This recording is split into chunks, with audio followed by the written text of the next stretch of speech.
आपको लगता है कौन से मुद्दे हैं जो इस बार चुनाव में हावी रहेंगे? देखिए, सबसे पहले Bharatiya Janata party Jammu Kashmir election commission of India का के उस फैसले का खैर मकदम करती है जैसे इलेक्शन डेट है ना उसकी। और जहाँ तक मुद्दों का ताल्लुक है, देखिए कश्मीर में, जम्मू कश्मीर में बड़े बड़े मुद्दे हैं कुछ। सबसे बड़ा मुद्दा अगर भारतीय जनता पार्टी के लिए कोई रहेगा तो वो डेवलपमेंट का ही रहेगा। और उसके बाद अमन। जहाँ हम 2019 से पहले की बात करते हैं, जब कश्मीर में हर तरफ हड़ताल, गन, बुलेट, पैलेट और यही कैलेंडर हुआ करते थे, लेकिन 2019 के बाद कश्मीर में शांति है, अमन है और कश्मीर में नाइट कल्चर भी लौट के आया। और आज आप देखिए, साल के 365 दिन यहाँ मार्केटें खुली रहती है, कॉलेजेस खुली रहती है, यूनिवर्सिटी खुली रहती है। अब हड़ताल कैसा होता था, वो पत्थरबाजी कैसी होती, मुझे ख्याल में हिस्ट्री बन गया, अब किसी को याद नहीं है। और 2019 के बाद जहाँ कश्मीर में अमन और शांति आई है, वहीं कश्मीर में टूरिज्म भी बहुत बड़ा है। पिछले साल आपने देखा कि 2 करोड़ 10 लाख टूरिस्ट आए, इस साल जून तक 1 करोड़ 10 लाख टूरिस्ट आए। हम ऐसा कह सकते हैं कि Jammu Kashmir peace, progress and prosperity के रास्ते पे बहुत तेज़ी के साथ आगे दौड़ रहा है, बढ़ रहा है।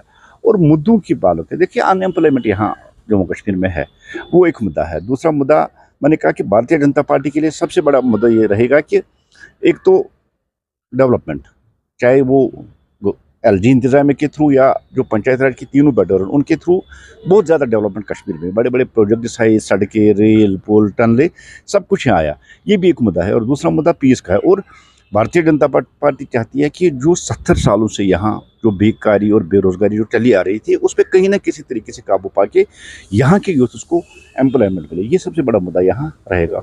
और भी कुछ लोकल मुद्दे होते हैं, हर कॉन्स्टिट्यूंसी लेवल तक जो मुद्दे होते हैं, क्योंकि ये पार्लियामेंट इलेक्शन नहीं है, ये असेंबली इलेक्शन है और कॉन्स्टिट्यूंसी के अलग अलग मुद्दे होते हैं। अब आगे देखेंगे और कौन कौन सा मुद्दा यहाँ सबसे बड़ा सामने बच गया। यहाँ पे रीजनल पार्टीज अक्सर कहती थी कि पिछली बार जो मुद्दे रहे उनमें धारा 370 का वापस लाना या और भी मुद्दे रहे। क्या आपको लगता है कि इस बार जो मुद्दे हैं वो अलग होंगे और हर जगह जो है वो इस बार वोट जो है वो डेवलपमेंट को ही किया जाएगा? देखिए, धारा 370 अब मुद्दा नहीं है। डीडीसी इलेक्शन उन्होंने लड़ा है 370 के नाम पे और वापस नहीं लाए। उसके बाद ऑनरेबल सुप्रीम कोर्ट का एक आर्डर आया और 370 हमेशा के लिए वो मुद्दा ही गायब हो गया। 370 अब कोई मुद्दा नहीं। अब मुद्दे जो है दूसरे मुद्दे हैं। और सबसे बड़ा मुद्दा जो मुझे लगता है इस इलेक्शन में रहेगा वो डेवलपमेंट का रहेगा। डेवलपमेंट ही, जिस तरह से हमने डेवलपमेंट की है, जिस तरह से हमने कश्मीर को एक नया कश्मीर, जम्मू कश्मीर बना दिया, और उस नई जम्मू कश्मीर में बहुत सारे मुद्दे हैं, लेकिन कम से कम 370 आज के इलेक्शन में कोई मुद्दा नहीं, क्योंकि हमारा मानना है और ये अब सब जानते हैं कि 370 किसी भी सूरत में वापस आ ही नहीं सकता है, इसलिए 370 कोई मुद्दा नहीं।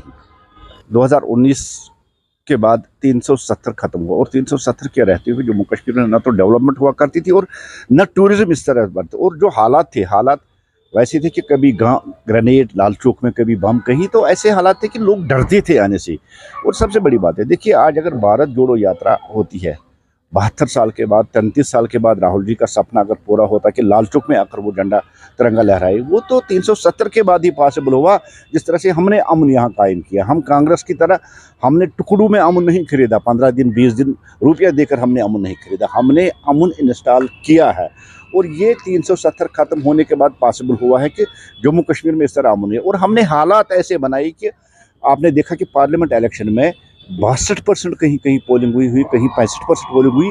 और ये भी एक चेंज थी जम्मू कश्मीर, जिस बदले हुए जम्मू कश्मीर की हम बात करें, ये वही बदला हुआ जम्मू कश्मीर है जहां आज के लोग निकलते हैं और वोट डालते हैं। ये बदले हुए जम्मू कश्मीर की वो तस्वीर है जहां आज का यूथ हर घर तिरंगा रैली में तिरंगा हाथ में उठा के चला जाता है, जबकि कुछ पार्टीज कहते हैं कि यहाँ तिरंगा को हाथ देने वाला कोई नहीं रहेगा। ये सारी जो इनकी थ्योरीज थी, सारी जो इनकी फिलासफी थी, जो उन्होंने 370 रहते हुए कही थी, उस सब को लोगों ने नकार दिया। और लोग अब यहाँ अमन चाहते हैं, शांति चाहते हैं, डेवलपमेंट चाहते हैं, पीस चाहते हैं, जो भारतीय जनता पार्टी ने दिया। हम इस बेस पे कि जो इलेक्शन आने वाला असेंबली इलेक्शन है, भारतीय जनता पार्टी 90 की 90 सीटों पे इलेक्शन लड़ेगी। ठीक है, हमने जो पार्लियामेंट इलेक्शन में कश्मीर से कैंडिडेट नहीं उठाए, उसका एक रीज़न है क्योंकि एनडीए में रहते हुए हमने बहुत सी जगहों पे बाहर भी स्टेटों में कैंडिडेट नहीं उठाए और यहाँ भी हमने लाइक माइंडेड पार्टीज को सपोर्ट किया। लेकिन असेंबली इलेक्शन में भारतीय जनता पार्टी जम्मू कश्मीर की 90 की 90 सीटों पे इलेक्शन लड़ेगी। इस तरह से पार्लियामेंट इलेक्शन में एक मास पार्टिसिपेशन वोटर्स को देखने को मिली, इस बार भी असेंबली चुनाव में उसी तरह की पार्टिसिपेशन देखने को मिलेगी और लोग जो है वो अपने कैंडिडेट का चयन करेगा। तो ऐसे में माना जा रहा है कि कड़ी टक्कर जो है वो आने वाले समय में देखने को मिलेगी।